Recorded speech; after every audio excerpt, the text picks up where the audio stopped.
आइए बच्चों, आज कक्षा 10वीं विज्ञान में हम धातुओं के रासायनिक गुण के बारे में चर्चा करेंगे। देखिए बच्चों, जो केमिकल प्रॉपर्टी ऑफ मेटल यानी कि धातुओं के रासायनिक गुण में पहला गुण है, पहला नंबर है मरकरी पारा से क्रिया। मरकरी का मतलब बच्चों Hg, मरकरी का संकेत या पारा का संकेत क्या है? यानी कि जब कोई धातु, बच्चों मरकरी भी आपका धातु है, लेकिन जब मरकरी धातु किसी और धातु से क्रिया करती है तो देखिए क्या बनता है। कह रहे हैं आयरन Fe, प्लेटिनम Pt और टंगस्टन का संकेत बच्चों W होता है R।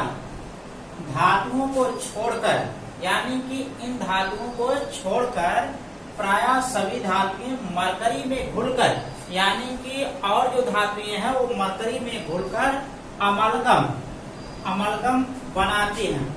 ये देखिए बच्चों, आयरन हुआ, प्लेटिनम हुआ, टंगस्टन, जो ज्यादा सक्रिय धातुएं नहीं हैं वे मरकरी के साथ अमलगम का निर्माण नहीं करती। लेकिन बच्चों जो और धातुएं हैं पारा यानी मरकरी में घुलकर अमलगम का निर्माण करती है। जैसे बच्चों देखिए सोडियम मरकरी में घुला, या कह सकते हैं कि जब मरकरी सोडियम के साथ अभिक्रिया करेगा तो बनाएगा क्या? Sodium amalgam. अब घुलने का मतलब बच्चों ये हुआ कि मरकरी के साथ सोडियम क्या है, बॉन्ड बना के उसमें विलय हो जाएगा, यानी कि घुल जाएगा। ये देखिए बच्चों, आवली का चिन्ह होता है, तो इसका मतलब यह है कि सोडियम और मरकरी क्या है, अलग अलग हैं विलयन में। तो यहाँ देखिए बच्चों, सोडियम और पारा एक दूसरे के साथ क्या है, बंध जाएंगे, यानी कि जुड़ जाएंगे, या कह सकते हैं कि उसमें सोडियम क्या है, मरकरी में विलय हो जाएगा। और इस प्रकार बच्चों ये क्या है, सोडियम का एक अमलगम बन जाएगा, यानी कि जो धातु होगा उसी का अमलगम बनेगा। अब जैसे सोडियम है, सोडियम का अमलगम बन गया, पोटेशियम है तो पोटेशियम का अमलगम बन गया। तो ये क्या है, सोडियम केवल पारा मरकरी में घुलेगा, यानी कि ये दोनों आपस में अभिक्रिया करके कोई अलग सा प्रोडक्ट नहीं बनाए, केवल उसमें घुलकर अमलगम का निर्माण करेंगे। आइए बच्चों, अगले रासायनिक गुण के बारे में पढ़ते हैं। वायु से क्रिया, यानी कि जब धातुएं वायु से क्रिया करेंगी तो कौन सा पदार्थ बनेगा। तो देखिए बच्चों, ये कह रहे हैं धातुओं को वायु, अब कोष्टक में लिख रहे हैं ऑक्सीजन। देखिए बच्चों, आप जानते हैं कि वायु क्या है, गैसों का मिश्रण है। उस वायु में आपका नाइट्रोजन, ऑक्सीजन, हीलियम सारी गैसें मिलकर बनी होती हैं। और वायु क्या होता है बच्चों, मिश्रण होता है। कभी कभी ये पूछा जाता है कि वायु क्या है, यौगिक है कि मिश्रण है, और चीजें उसमें ऑब्जेक्टिव में डाल देते हैं। आप जानते हैं कि मिश्रण का क्या होता है, अनिश्चित अनुपात होता है, यानी कि मिश्रण में जो भी भाग है, यानी कि बच्चों जो वायु में गैसें हैं उनका कोई निश्चित अनुपात नहीं होता है। हर जगह वायु में जो गैसों का अनुपात है वो अलग अलग होता है। तो अलग अलग अनुपात होने की वजह से क्या है, मिश्रण है। तो वायु क्या है, गैसों का मिश्रण होता है। ऑक्सीजन कोष्टक में लिखा गया है, तो इसका मतलब यह है कि वायु का जो ऑक्सीजन है यही अभिक्रिया में भाग ले रहा है।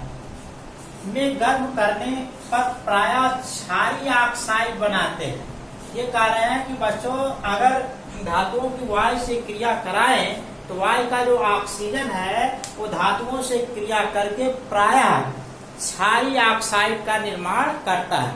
देखिए बच्चों, क्षारीय ऑक्साइड और अम्लीय ऑक्साइड का निर्माण कैसे होता है।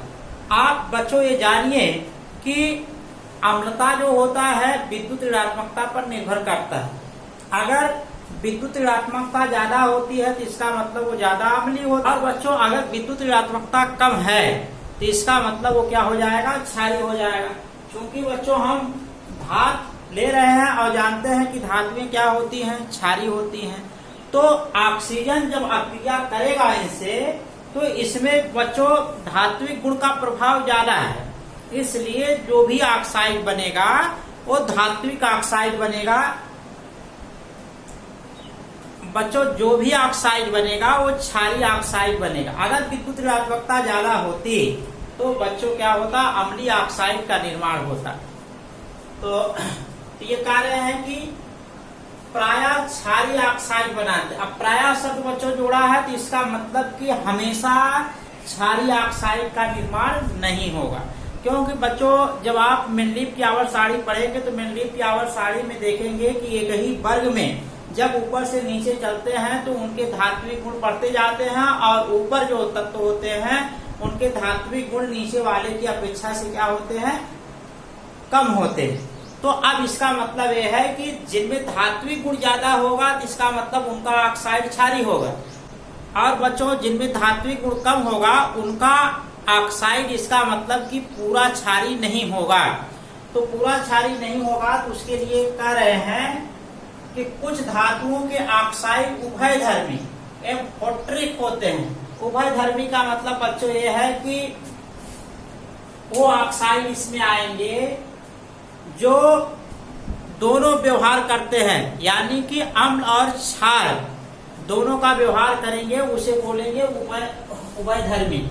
तो यानी कि ऐसे पदार्थ जो अम्ल और क्षार दोनों का व्यवहार करते हैं, यानी बच्चों ऐसे पदार्थ जो अम्ल और क्षार दोनों की तरह व्यवहार करते हैं उसको हम कहते हैं उभयधर्मी एम्फोटेरिक, यानी कि उस जो कंपाउंड उभयधर्मी होंगे, अम्ल और क्षार दोनों की तरह व्यवहार करेंगे।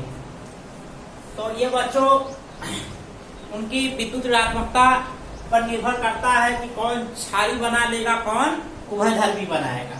तो यहाँ देखिए आगे कह रहे हैं ये जल में विलय होकर क्षार बनाते हैं, यानी कि जो बच्चों इनके ऑक्साइड हैं अगर उनको जल में डाल दिया जाए तो क्षार का निर्माण करेंगे। आगे देखिए बच्चों कह रहे हैं कि सोडियम जब ऑक्सीजन से अपक्रिया करता, वायु का जो ऑक्सीजन है जब सोडियम धातु से अपक्रिया करेगा, और देखिए बच्चों इस अपक्रिया के लिए हमको गर्म करना पड़ेगा, यानी कि ये इतने सक्रिय नहीं है कि स्वतः अपक्रिया कर जाए, इसलिए गर्म करके इनको ऊष्मा देंगे।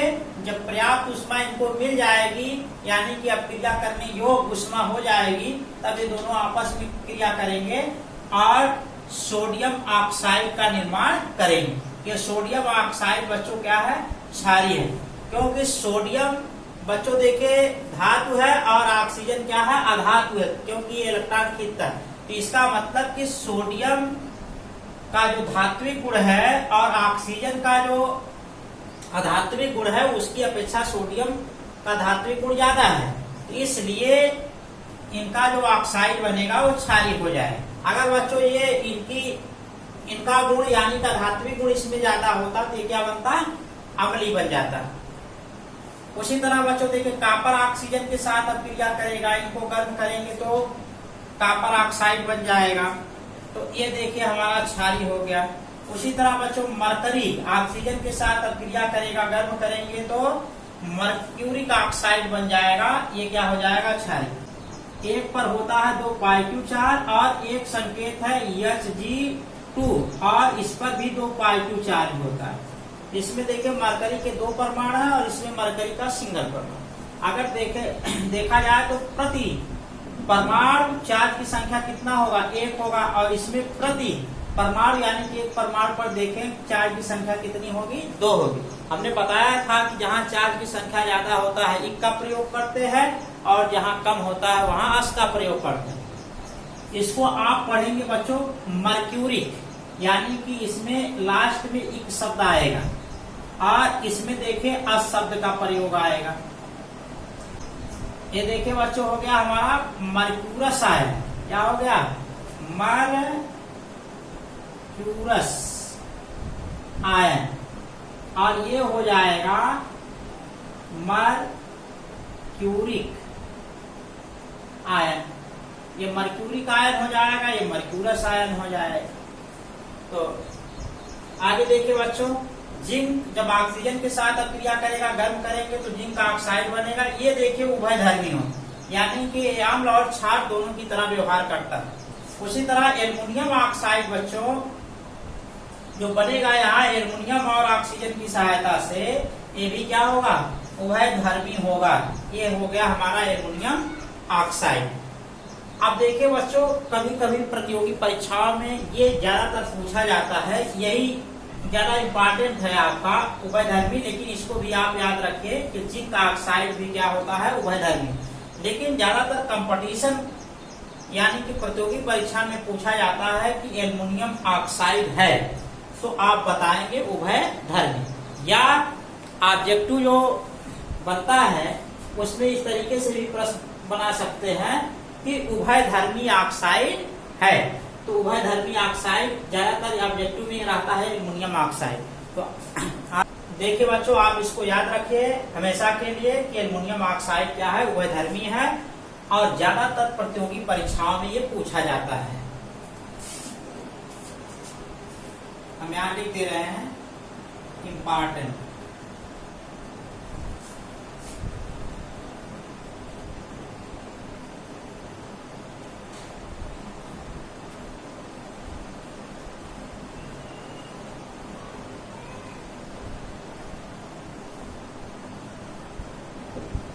इम्पॉर्टेंट में लिख दे रहे हैं एल्युमिनियम ऑक्साइड क्या है, उभयधर्मी ऑक्साइड है।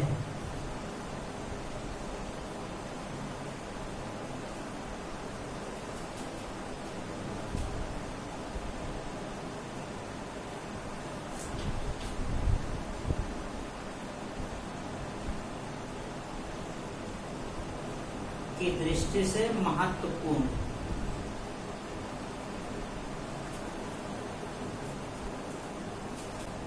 ठीक है बच्चों, अगले रासायनिक अपक्रिया को हम अगले वीडियो के लेक्चर में चर्चा करेंगे।